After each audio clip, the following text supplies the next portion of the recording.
So I want to show you how this add-on works. So what it does is it allows you to move the object origin interactively like this, and you can snap it to vertices, edges, edge midpoints, and faces.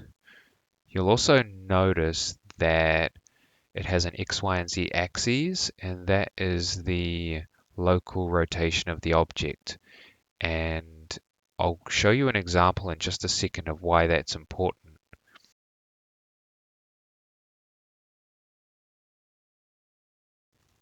So let's say we have two objects here, and you want to snap this object to the other object on the right.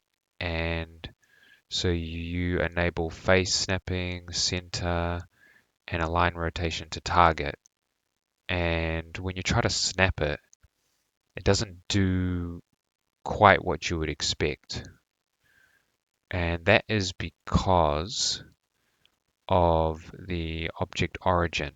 So using this tool, you would lock it to the axis and snap it to this vertice. So that's step one. Now the object origin is at where you want the bottom part of your object to be. Let's just make this a little longer so it's like a pole or something. And now when you try to snap it, you can see it's still not doing maybe what you would expect. And that is because of the direction that the z-axis is facing.